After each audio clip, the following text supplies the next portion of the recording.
Well, good morning, everyone, and thanks so much for joining us today. I hope everyone's doing well. So we wanted to have this Climate Chamber City as a bit of a follow-on from the British Chambers of Commerce Global Annual Conference, which happened last month.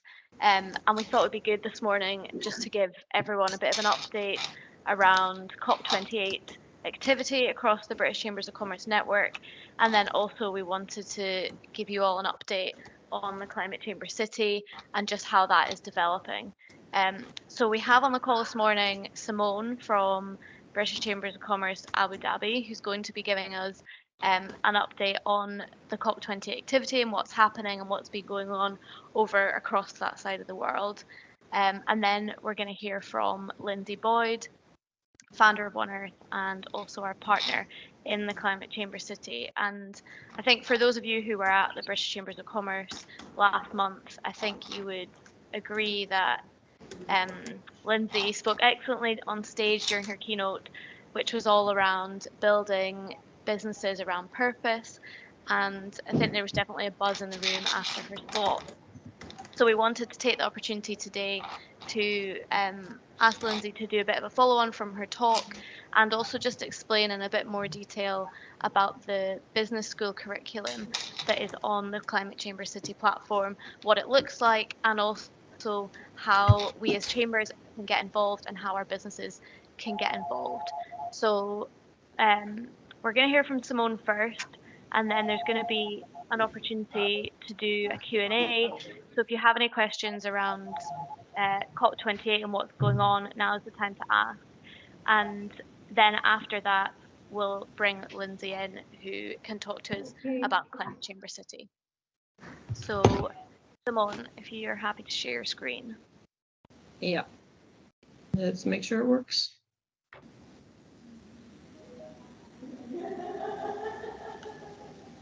Okay, can you see that? Yeah. Perfect. Okay, so thank you, Saren, and welcome everyone. It was lovely to meet many of you in person when I was over last month in the UK. And we've had ongoing updates on the COP28, seem to be coming out almost daily. So it is a good opportunity to keep everyone up to date in terms of what's happening and hopefully more to come. So I've just tried to capture as much as possible in the next few slides, and I'm happy to share them with you as well afterwards. So 2 weeks ago now in Abu Dhabi on the 5th of June, the British Chamber of Commerce hosted, in cooperation with a number of other local business groups, and as well with the British Embassy here, we hosted our first event that really focused on the private sector and to our members. We had 180 people in attendance. Many came from Dubai, which is somewhat unusual here. Many of these people tend to stay within either Dubai or Abu Dhabi, but did transit down. And so we had great support from the private sector in terms of getting voices heard and finding out how they can be involved and engaged in COP28. So we had 2 speakers from the COP28 team, as well as the new British ambassador who addressed, and also Rob Bricker from DBT.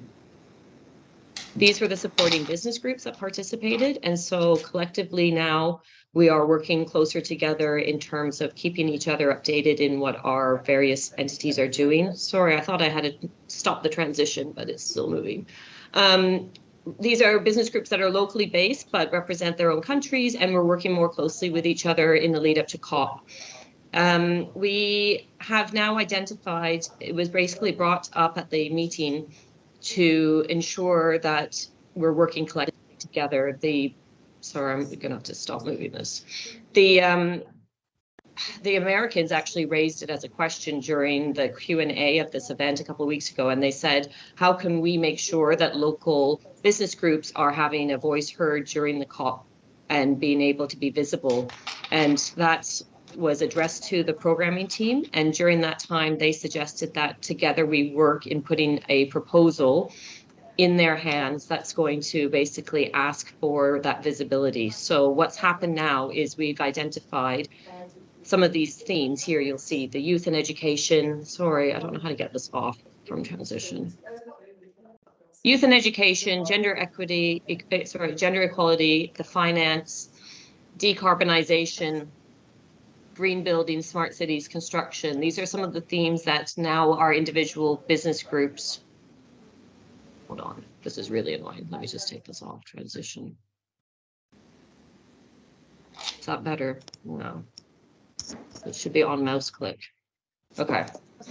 So we're looking at putting together these proposals, and they're going to go into the hands of the COP28 programming team with the idea that they will then review them and allocate a space within existing green zone locations during 2 or 3 days of the COP28, so that our members can be exposed to the discussions, be part of panels, speakers, roundtables during these specific days. Simone, may I ask you something? Yes, please. And I would really like if someone could tell me how to take it off of transition. I've already unclicked it. Go ahead. My question is, so thank you very, very much so far for the update. The themes that you mentioned, based on what have they been selected? Was that given by the COP28 team, or was that from the private sector? Okay, so you'll see in a couple slides from they are in following of the themes that have been outlined by COP and in some of the days. And then what happened was the various business groups said, okay, well, we'd like to take a lead on this one. Or, for example, the Swiss very much were interested in the finance, intergenerational communications one, whereas the French were interested in gender equality. And the idea would be that together we would slot in our British participants. And so we would maybe have a panel of 3 or 4 countries participating with their views and thoughts on one of these themes within one particular space within the green zone. And these themes follow the themes from the COP. Thank you. Okay. So what we're doing right now is we are, from the Abu Dhabi side, I'm currently communicating to our members to find out what their activities are that they're planning. So, for example, our law firms, they have interest in participating in COP28. We're reaching out to them, our financial members, the construction industry, and trying to find out what they're already planning to do in and around COP, maybe in the lead up or during the event itself. And we're also sharing now information across these different business groups. So I know, for example, the Canadian Business Council Abu Dhabi are hosting an event in late August. It's going to be on decarbonization and the carbon capture. They're now sharing their dates, events, and news with us, who their speakers are, and we're working to put a calendar together that will be able to expose all of our different countries with the speakers, themes, and topics that we're all trying to put together in terms of activation for COP. This is a overview, still the same as what I shared. It hasn't changed from last month. This is the Expo site, which is now the COP28 site in Dubai, and it demonstrates the closeness between the blue zone and the green zone, and it also highlights the 3 hubs: the Technology Innovation Hub, the Decarbonization Hub, and the Knowledge Hub. And my understanding after a call yesterday with our British Embassy here in Abu Dhabi is there will be a Great Britain Pavilion located inside the Blue Zone. This will be the location where all of the other countries who have been designated will have their country presence. And if any of you are familiar with the Expo site, it encompasses typically 3-story buildings or villas that each of these countries will have. So they will have their allocated space located inside one of these villas. The one for Great Britain is 3 stories. It will involve space for networking, space for meetings at the high level dignitaries that are in attendance. And that's all within the blue zone. And then Simone, the other, yep. Is it indeed now confirmed that the blue zone will switch to the green zone after day 3? Is that 100% decided? I haven't heard otherwise that it's not. So that was still what they were telling me in the last communication. Okay, thank you. I do believe that they will continue to still have those allocated spaces for each country that will still be there in the blue zone. But for sure, when I spoke to the embassy yesterday, I said from day 4, we are hoping, and I'll come to it in a minute, to have some activation ourselves in the green zone. And we would encourage that the UK would bring their visitors and other countries would bring their visitors through to the green zone. And they said very much the case. This is an information, again, the same as what was discussed when I was in London, the 2-week programming. So the 2 weeks here of the themes. And we've now identified, looking at hosting a 3-day programming around the 4th of December through to the 6th of December. And I'll get into that in more detail. Just try and take that transition off again. Sorry. Okay. So at the moment, what I've started to do is request from across our members and from our network a speaker bank. So I'm trying to compile CVs and bios across our membership, people who want to participate as a speaker or participate maybe as a moderator or panelist within our planned activities that will take place in the green zone. So if you have any and you plan on having a delegation and you know people that want to possibly participate in a speaking engagement, feel free to now send those forward. Like I say, I'm in regular communication with what DBT are doing here locally and across the embassy. They told me yesterday they're not planning to have any additional programming aside from what will take place in the blue zone. So they are happy to promote any activities that we are hosting or engaged with. And they have now a monthly newsletter that is being released, and the next edition will be coming out in August. There possibly is one in July, but I think we'll be more ready to put out information for August. That was the date that they offered to me. And I can send further information, and also the most recent one that came out in June that was published. But this is specifically a newsletter to update the community about activation for COP28. We're also working very closely with, sorry, go ahead. Sorry, Simone, for asking all these questions, but 2 questions okay. about the Great Britain Pavilion. Are they open for us to organize events in their pavilion? That's 1. And 2, can we provide them with key sponsors, or will they organize that themselves? So I do know that they're looking currently to have 6 to 8 sponsors. From what I understand, those have not yet been identified or confirmed. So I'm sure they would be happy to hear from you. In terms of speaking engagements, I'm not sure, because it would depend on the access and being able to get into that blue zone space. So it would be a question I'd have to put forward to the team. Or after day 3, yeah? And because you said that they are not planning to organize things except for the negotiations, that would mean that their pavilion is not used, which is a pity. So if we could organize events there, that would be wonderful. Possibly. I would need clarification again from their side. I think, I don't know exactly the access for us to go into blue. For sure, they would be able to come out into green. But after day 3, everything is green, right? Possibly, yeah. I mean, that's what they tell me. I'm not sure. I've not been to a COP myself, so it's really difficult for me to completely gauge whether that is the case, if they're telling me that now or not. But all of those questions, I'm happy to put forward both to the embassy here and equally to the COP team. Yeah, well, the reason I'm asking is that for companies, it's of course, and for us, it's a great way because the pavilion is there for free. At COP26, we have done that from the Dutch pavilion, that we organized an event. And yeah, that's of course for all of us a great opportunity also to be at the venue and organize something there. So if there are possibilities, that would, I think, for all of us be great. Okay, I'll make a note and I'll put it forward, but yeah.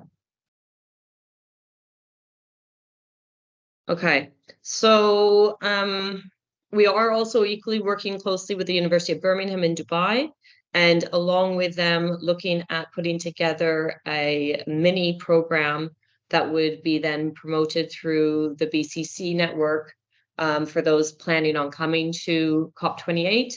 This would involve business briefings, going to inside the green zone together. It would be location where we would have networking, B2B meetings, and also there would be a component of events that we would be invited to that are going to be planned and held on the campus of University of Birmingham. So in this regard, there are also a few site visits that are being discussed, and these are currently being identified as, sorry.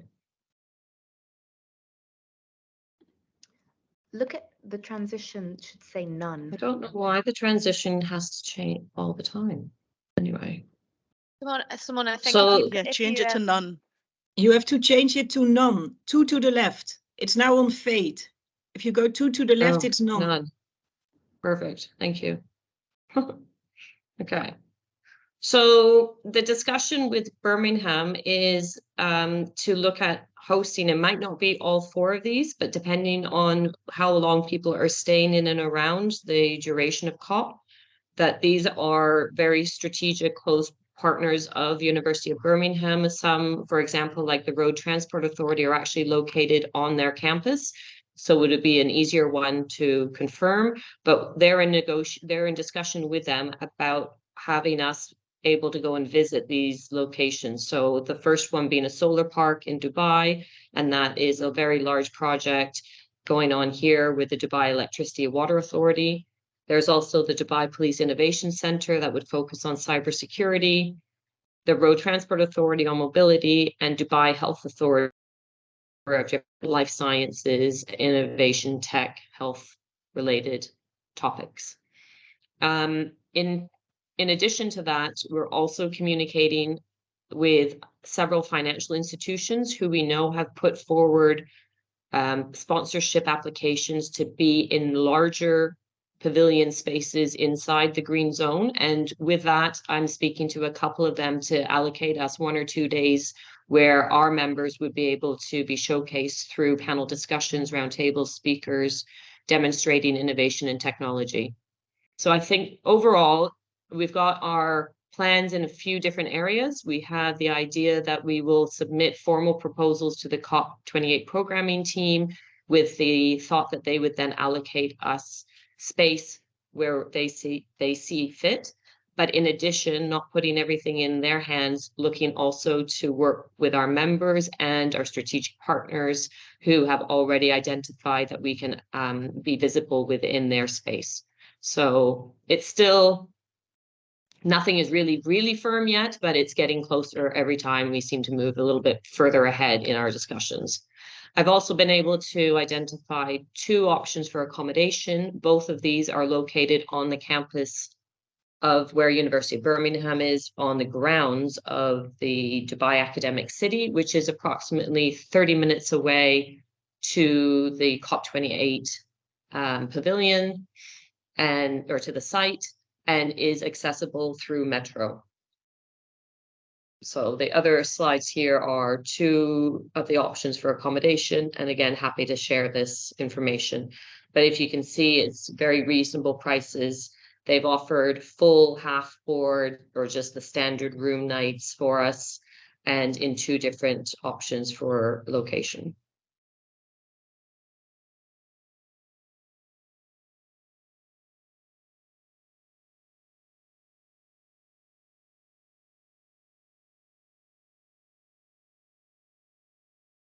And that's it.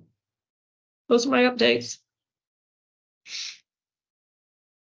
Great, thank you so much, Simone. Now, if anyone else has any questions, then please feel free to raise your hand or put them in the chat. I think Miranda was first. Yeah, go for it, Miranda. It was just about the UK Great Pavilion. We're talking with the UK team who are arranging both ministerial visits to COP and also their pavilions team. And from their initial discussions, they were very happy if we wanted to have an event within their pavilion. They have got a full schedule of things, but they're they're at the point where they're still booking things, so we can potentially get a slot for a UK British Chambers of Commerce global event in there. I will ask about the whole what they know about the green zone to blue zone switch, and also there's the potential to invite their ministers across to visit the activity that you're talking about, Simone, on the 4th, 5th and 6th as well. So we'll update on that when we've met them for a second time. Thanks, Miranda. And just to let everyone know, the session at the moment is being recorded, so I'll make sure that after we finish this morning, that we'll capture all these points and I'll collate them and then I can share them with everybody. Richard, do you want to come in? Yeah, thanks, Sarah. Just a quick one, Simone.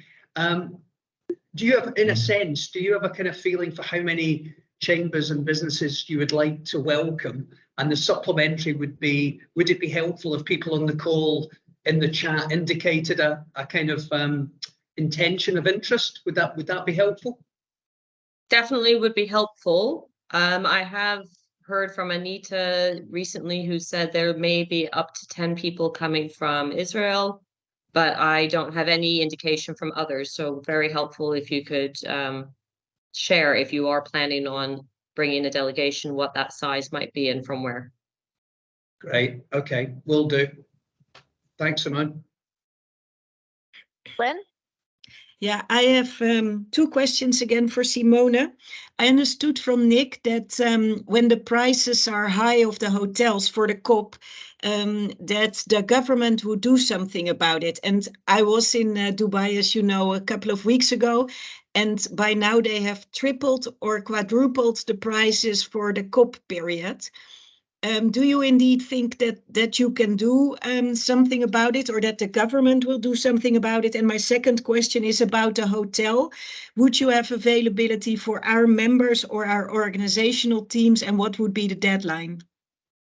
So on the accommodation, the 2 that I've shown with you are spaces for us, and there are availability. The deadline at the moment, they've not informed me, but it's definitely available at those rates. So I would highly recommend, if you do have delegates that want to start coming and registering, I have a separate form that I can send to you that indicates the days that they would like to avail of. And in terms of what the government are going to do here locally, I've been told that the COP28 website will soon have a portal. Included on there will be information on flights and accommodation across Dubai, as well as Abu Dhabi. As for what they're planning on doing to control prices, I really don't know. All I've tried to do myself is identify some more reasonable accommodation that we can now share with our members. Thank you, and very clear. And so for the hotels reservation as quickly as possible, do you know what the travel distance is between this hotel and the expo? Yeah, so these both are located in Dubai Academic City. So you can quickly look on Google Maps, but I've been told it's a 30-minute access point from there, Dubai Academic City, to the COP site. I'm still waiting clarification if the Road Transport Authority will be doing shuttle buses. They are located also in the location of both of these accommodations to get people from there to the metro, and they're hoping that majority of people will be using Dubai Metro, which then accesses the COP venue directly. Thank you very much. Thanks, Simone. Anita, I know that you wanted to come in as well if you're there.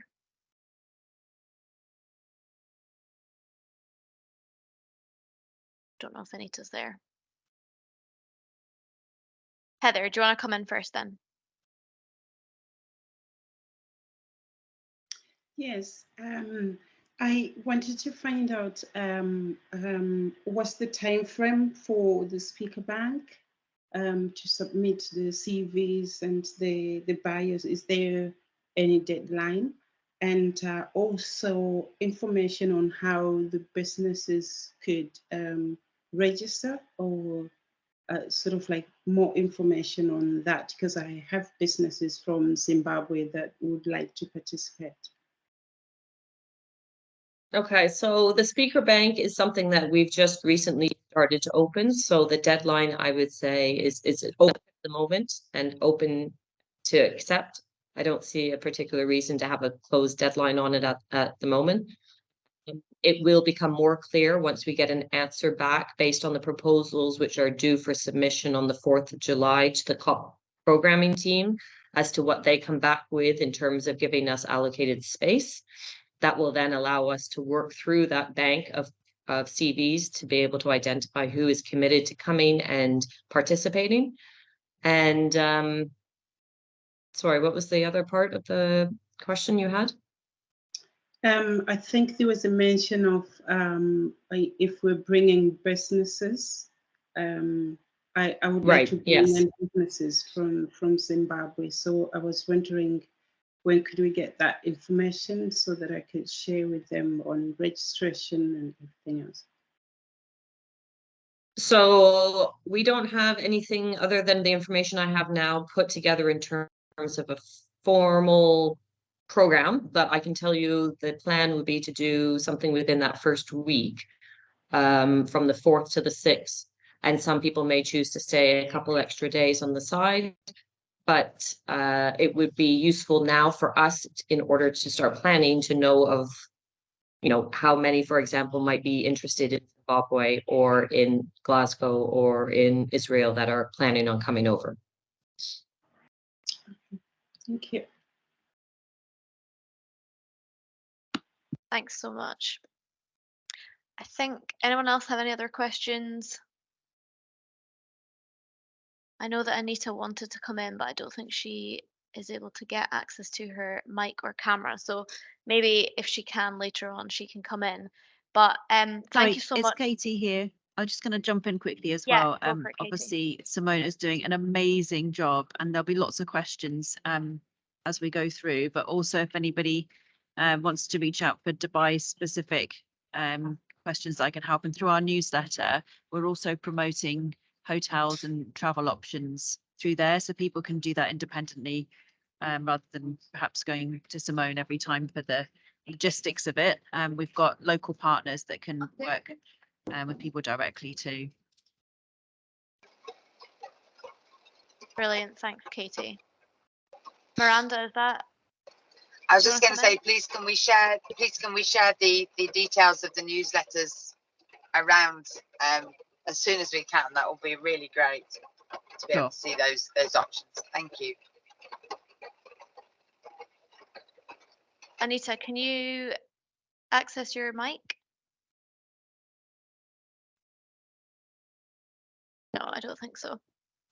Well, thank you so much, Simone. That was really clear and a great update. So just to reiterate, if people are thinking of taking delegations over, then please do let Simone know as soon as you can. So yeah, thank you so much. And if anyone has any other questions, then let us know and we can pass them on.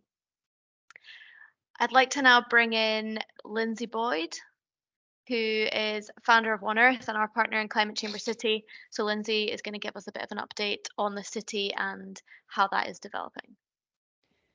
Hello, everybody.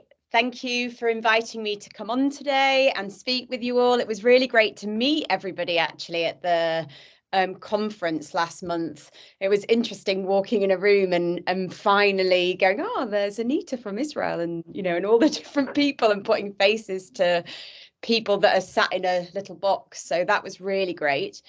As you will know, I spoke on the purpose economy at the conference, and the reason for starting One Earth was to build the first purpose-led platform that could connect businesses all around the world to trade on impact, on purpose, and to build ethical business models and switch them over from 20th century thinking, just profit-led, which was my talk, to 21st century leading with purpose, but obviously driving a commercial return.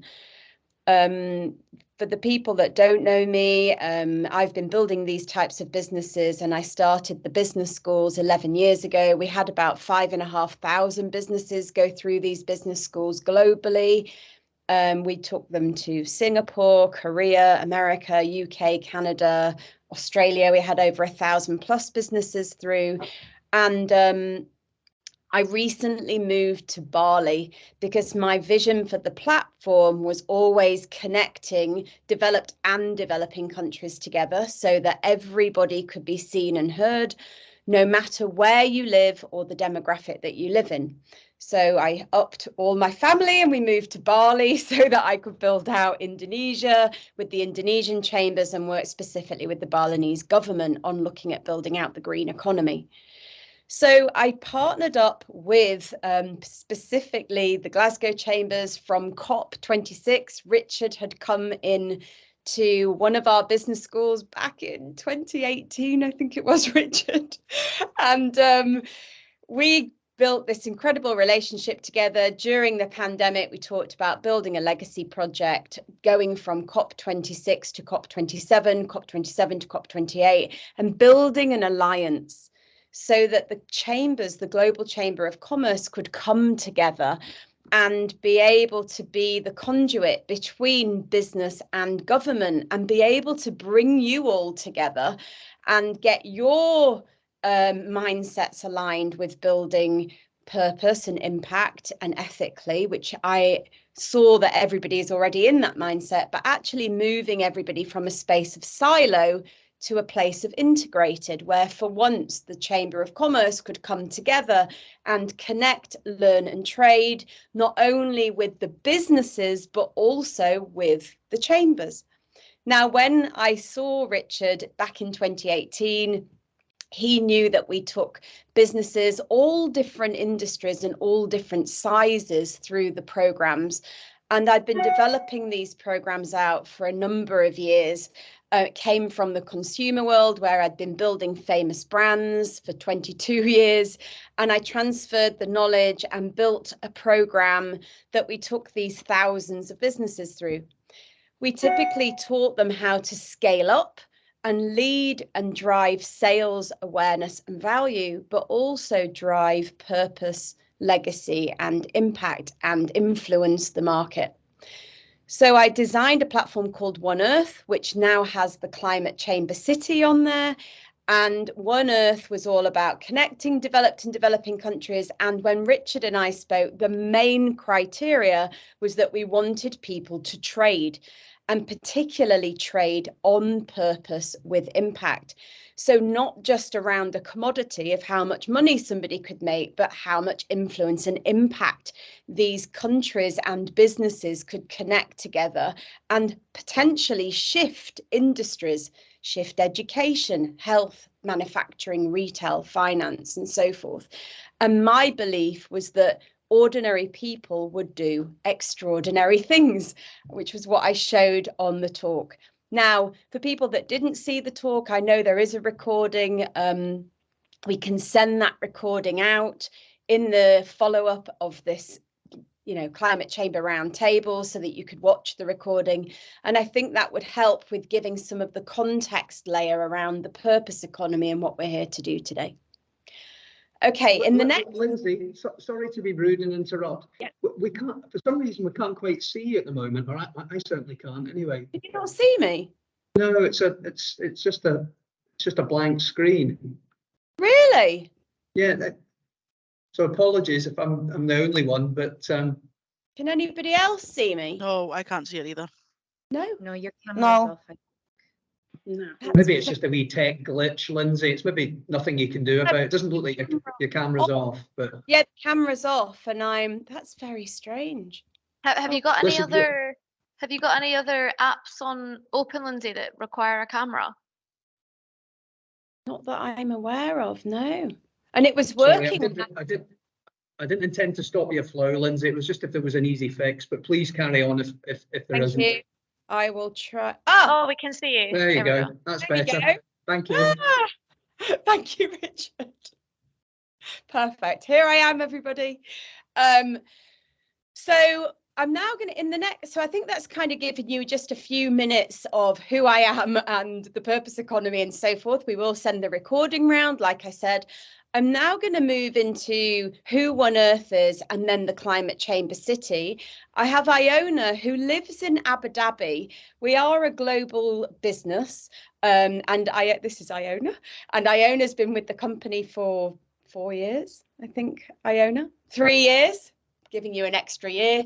And Iona is based in Abu Dhabi. Iona is the community manager for the platform and heads up everything communications for us.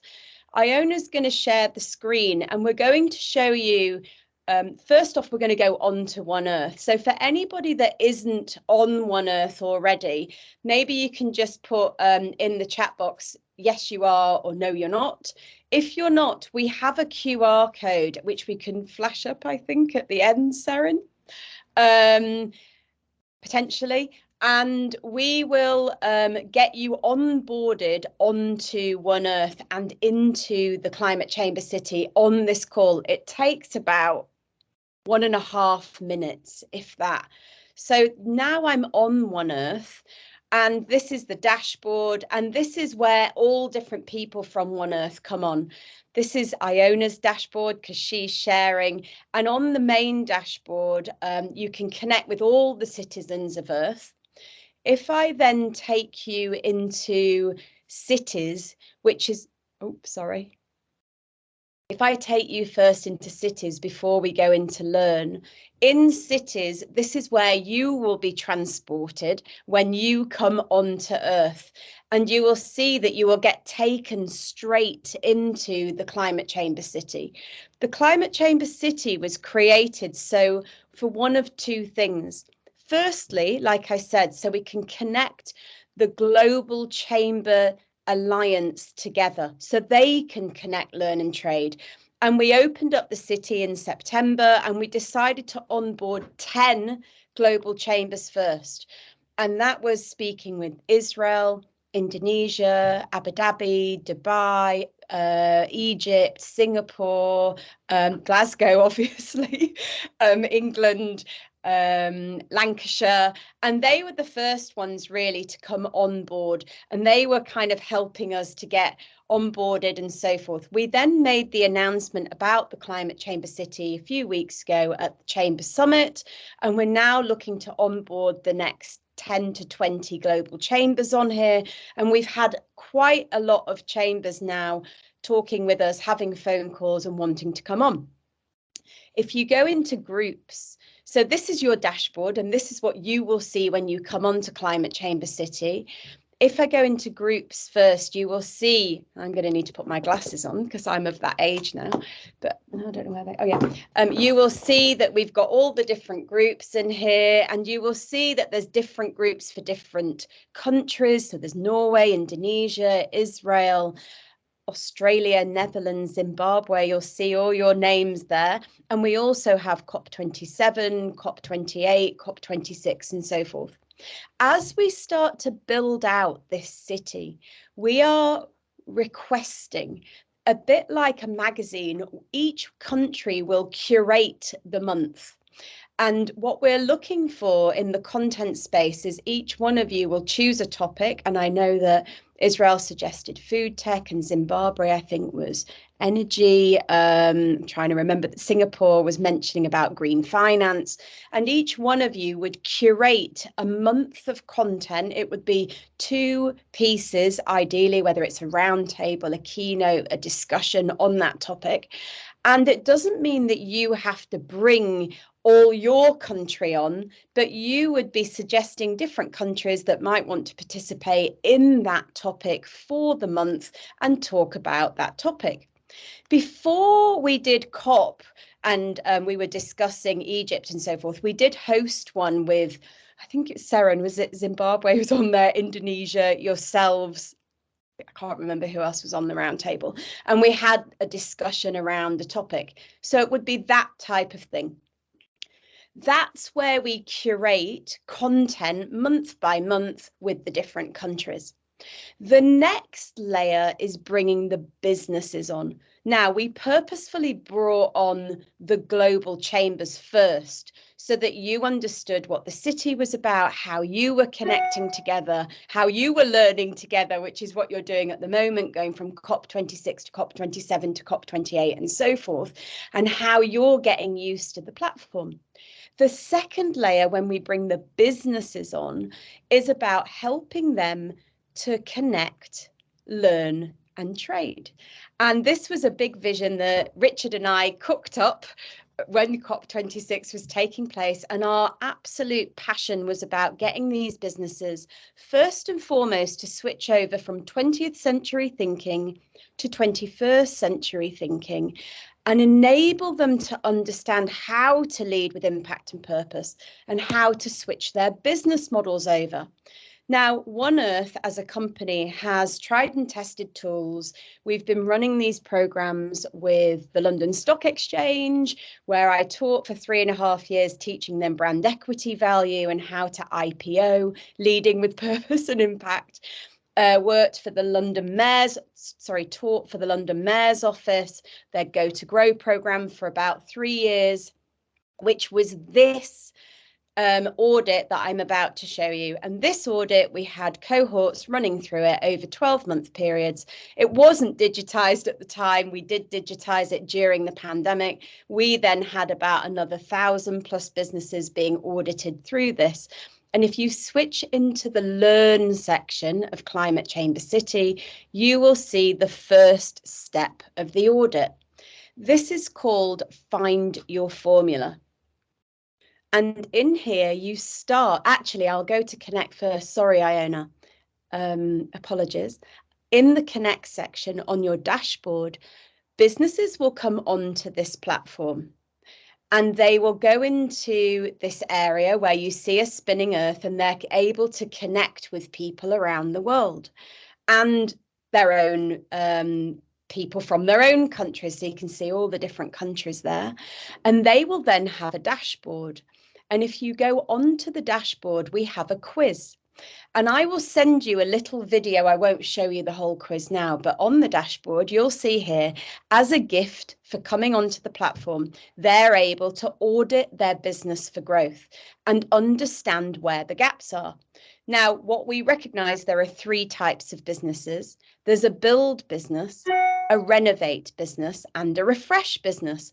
A build business is typically an early stage growth business. A renovate business is typically an established business, somebody that's been around for many years and needs to renovate the whole of the company. And a refresh business is typically doing well and wants to scale up fast.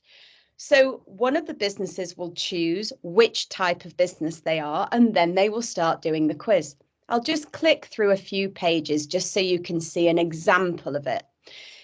This is our audit, and we audit people through 4 layers: the brand, the products, the channels, and the sales system. It takes about 12 to 15 minutes to do the audit. It's very fun and interactive, and it asks people questions about their brand, business and people brands. It asks them about their products, intangible and tangible. It asks them about the channel system and the routes to market, and it asks them about the sales process. This then provides them with a high-level report at the end, and that starts them on the journey. Once they've got that high-level report, they come into the first step of the journey, which is a webinar, and they're able to bring their report into the webinar, and they're able to ask lots of questions about their report. They then get put into the first step of the program, which is the deeper layer of the audit. And in this layer, they go into Learn. And this you will see in the Learn section. Actually, now you'll see the full program. And the first section here is Find Your Formula modules. The modules are built into 5 areas: brand, product, channel, numbers, and sales. And it takes about 1 hour over 8 weeks. Now, you can do it as just a do-it-yourself, where businesses can come on and do it on their own. And, it'll take them about 4 to 5 hours to do it on their own, because there's worksheets and exercises that they do offline. But you'll see here it goes, why audit, what is an audit, then they're auditing the brand, the product, the channel, the sales system. There's homework there. We like to give people work to do. And at the end of that then gives them their roadmap for 18 months to 2 years to be able to really understand where the gaps are in their business, how they're building their business model out. And you'll see, if you just scroll up, Iona, you'll see the full report there. It's a whole auditing system. We've been building this over 11 years, just to give you an example of how deep the knowledge of this is. And in this space, they walk out with a full report. You'll see different people there that run the programs at the moment. Cato, the Australian tour operator, British Business Bank's on there, and so forth. Once they go through that audit, they're then able to go into the next step. And the next step is where they either build their business DNA out, which they're able to build out the strategic area of their business, looking at where their business is today, tomorrow, the future, and how they align the vision of their business with the purpose and the assets and the commercial model and all the people brands of the organization. And that's personal DNA. And that's where we bring in all the people of the organizations. So we're building them out and they understand what their purpose is and what they stand for. Now, Richard and Seren have both been through this, and Seren came in with Rachel in the early stage, and she did this for the Climate Chamber City. And it was where we built out all the vision of Climate Chamber City. Seren, I don't know if you just want to speak for a minute or 30 seconds just of your experience of doing that. Yeah. So my colleague Rachel and I, we went to London and we did a 2-day in-person business school with Linzi, and there was probably around maybe 8 businesses in the room or something. Yeah. And we had kind of 2 full days in the room, and it was just basically I was kind of looking at it from a Climate Chamber City perspective, and Rachel, my colleague, was actually looking at Glasgow Chamber of Commerce, looking at kind of our whole organisation. And it was just a great experience and great opportunity to actually, go back to the basics, to review what our what our purpose is, what our values are, and really try to understand what are we trying to do, where do we see the business going, what are the plans for the future, and kind of who our market is. And alongside it being a great kind of deeper dive into all of those things, it was also great to engage with the other businesses in the room and actually learn from them as well. And because we were there for 2 days, it's quite intense, but you're with these businesses for that kind of 8 hours a day. You got to understand what they were trying to do, and that helped us build what we were trying to do as well, I think. So I think probably before we came in, we kind of underestimated how much we learnt from the other businesses, and just connecting with them and knowing that now we have those connections at that deeper level. Thank you, Sarah. That was wonderful. So from that, we built all the brochures, the collateral, the videos, the messaging, the onboarding process. Everything came out of that 2 days. Now, acknowledging all that's on video, so you don't have to physically come and sit in a room with us, but we also do run it physically as well as online. And what we tend to do is do an on and offline version where we do online and then we run an event once every 6 months or once every 3 months or once a year where we can bring the businesses then into the room. You'll see the last area is Boom, and that's the Getting Ready program. And that's where we then build out the brand, the product, the channel, and the sales and the partnerships. And again, all this is on the platform, so you can watch this. We'll send you the links through to it. But this enables you to then be able to understand how to implement everything that's on the platform. Acknowledging we have businesses still in classrooms 2.5 years on that are built, they absolutely love it, and they're just building everything out with us. This is a modularized program. So once you get into building stuff out, you can pick and mix different modules that you might want to run with. Okay, if I now just show you inside, if I now show you, sorry, a brochure quickly, we will then send you out this brochure. Now, what I wanted to acknowledge with you all is we are building, there's different ways that you can join this. The first way is we could open you up a global classroom where you could bring a few of your businesses into a global classroom, and we could have different countries in that classroom together. And we've done that many times. We did 2,500 of these businesses on different time zones during the pandemic, much to Iona's dismay and trying to organise it all. But, and so time zone wise, that's fine. We can get all that organised. But a global classroom would mean that you'll have multiple businesses in the classroom at the same time. You could also build a country classroom, and that means that, Zimbabwe, as an example, could have their own classroom, Israel could have their own classroom, and then they go into a global classroom together, and we create what we describe as trading parties, which we ran one physically back in July for EY, where we had 150 of their businesses in the room doing a trading party together. And that's a lot of fun. They're able to trade with each other on purpose and be able to look at how they want to do different partnerships. The other layer is that you might want to create your own city where you would then be connected with the Climate Chamber City. So you would still be on the Climate Chamber City, but you might want to build out a deeper city.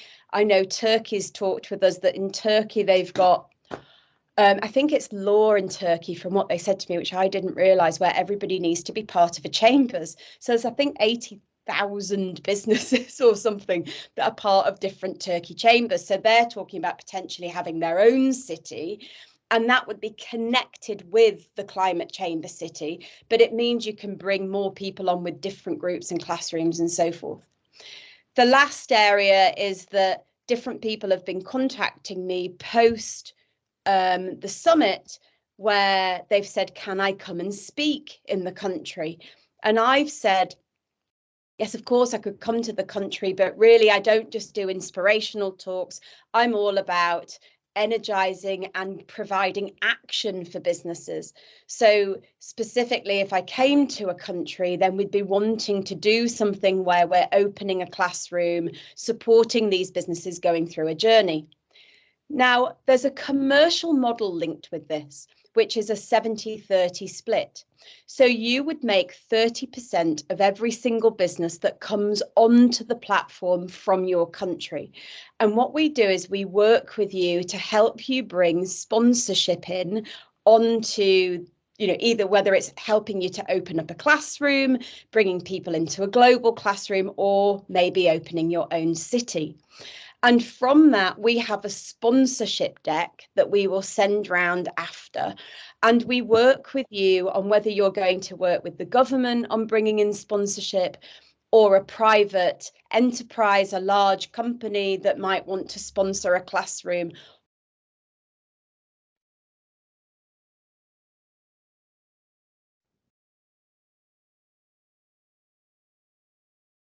I think Linzi's frozen.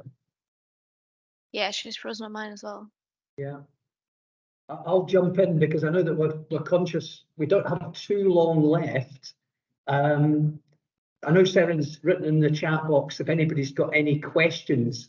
So if there are any questions, do you want to raise your hand or put it in the chat box? Because I know folks will need to leave the meeting shortly. So would anybody like to make any points? One thing I would just quickly stress is that there are obviously two dimensions to this. There is the Climate Chamber City and getting your chamber and your businesses registered on the chamber for content, and us having the regular roundtables and building up to COP28 and beyond. And then the other level is this deeper dive curriculum activity that Linzi's been telling us about. So just to make that absolutely clear, that you can have companies on the city interacting, but there is also that option for the curriculum deeper dive as well. So just to re-emphasize that point.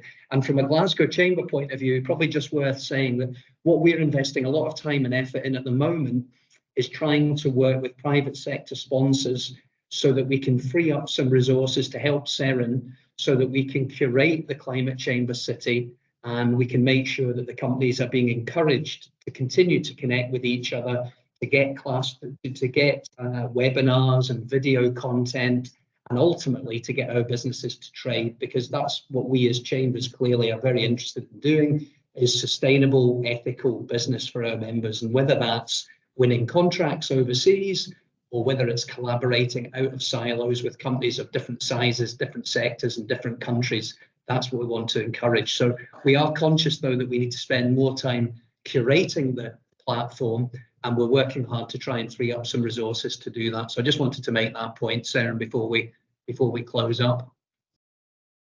And I see that we've got 3 minutes left. So would anybody like to jump in and either raise a question or make a point before we finish? I think it's been a really helpful session. Thank you so much to Simone and to Linzi for both of those contributions, and to Seren for hosting. But the floor is yours if anybody wants to make a final point. Iona, is there anything you would just like to add? I'm just conscious that obviously Linzi got frozen there. I can't even see her on the call anymore. I know that she wanted to go through a couple of the Climate Chamber City brochures, so maybe Seren might be able to send those out afterwards. And obviously just she wanted to show the code for joining again, so that everyone can come and join on the platform. And obviously if anyone has any direct questions, I'll put our email address in there too. Yeah, I think so I think everybody has the code. It's on the bottom of the invite from the meeting today. So if you do want to register, even if you want to register and just have a look at the platform, you know, we'd really value any feedback.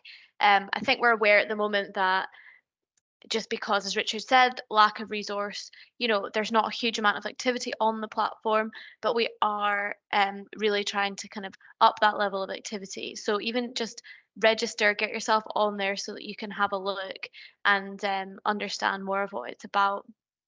So, and I will also share I can share the brochures as well. Thank you. And I would just say, just you know, following up particularly from Simone's presentation, if any chamber members on the call are interested in attending COP28 and they've got rough idea of how many businesses they'd like to bring, please let Seren and Simone know. That would be really, really helpful. We can pass that on to Simone just to give an idea of the kind of scale that we're working up to. That would be hugely helpful. And there'll be more information on the next roundtable imminently, Seren, yeah? Yeah, no, that's great. And I was just I just wanted to also add, Anita has just sent me through something. I know that she couldn't get access to her mic or camera, but basically she just wanted us to share that there is a smaller COP28 working group that is kind of looking at all the different activity that is going to go on for the BCC network for COP28. So Anita sent me through a message which I'll also circulate to everybody. And I think that's maybe Linzi back, but I think we'll finish up there and yeah, let everyone go because I know we've reached that 10 o'clock mark. Linzi, I don't know if you want to just add anything finally. If anybody's apologies, all of my electrics has just gone out of the house, so I don't know what's happening there. If anybody wants to message me, I think everybody's got my details. So if you've got any questions or you want more information, please just send an email over or WhatsApp or whatever, and we can discuss it more, because I know that's quite a lot of information to take on in one go. Thanks, Linzi. Thanks, Linzi. Thank everybody for attending. We'll be in touch with details of the next roundtable. Thanks to Simone as well for excellent presentation, and we'll keep you all posted on COP28 and hope to see as many of you in Dubai in December. So thanks again, guys. If anybody's got any issues, any questions or points, please let Sarah know, and we'll see you all soon. Thanks again. Bye for now. Thank you. Bye. Bye-bye. Thank you. Bye.